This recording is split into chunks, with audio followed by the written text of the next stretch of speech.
जी अस्सलाम वालेकुम। तो अज साड़ी नवी साइड शुरू हुई है, तुम देख सकते हो। माशाल्लाह असी ग्राउंड फ्लोर तो प्लस्तर स्टार्ट किया है।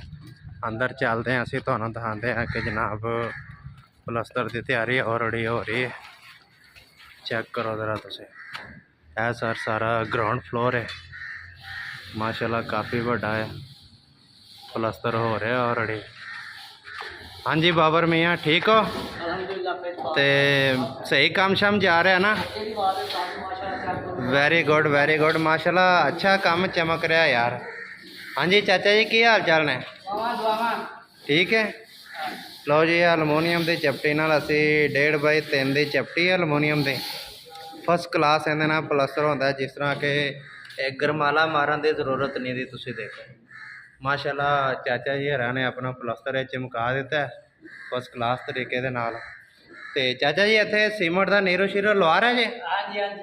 वेरी गुड यार। पानी केड़ा ना कम सो कम लाना चाहिए फ्लोर नू ना, कंक्रीट ते पानी जरूर लगे। जिन्नी देर तक पानी ना लगे तो यह केड़ा ना इंदा मजबूती नहीं हैगी, पायदारी नहीं रही। लो जी मसाला इधर तैयार हो गया माशाल्लाह, वेरी गुड। तो इस तरह किचन दी हैगी जगह, सारा फ्लोर और इहदे नाल ही केड़ा ना इत्थे किचन है। इस तरह कि असी फ्लोर का सारा प्लस्तर करके उस तो बाद फिर वाशरूम का प्लस्तर कर देने। यह तुसी देखो कि सीमेंट नीरो लाना बहुत ही अहम ज़रूरी है। और काम की कड़ी ना पायदारी ऐसे तरह होती है कि ज़रा काम नू अच्छे तरीके दे नाल कीता जावे और ज़बरदस्त कीता जावे तो फिर ही काम होंदा है। तो जो असी इहदे ते टाइल लावांगे जनाब, मेरी टाइल कड़ी ना फस्ट क्लास लगेगी। उहदे उत्ते 2 सूत्र का सिर्फ बौण का गरमाला चलावांगे फिर कड़ा लगेगी।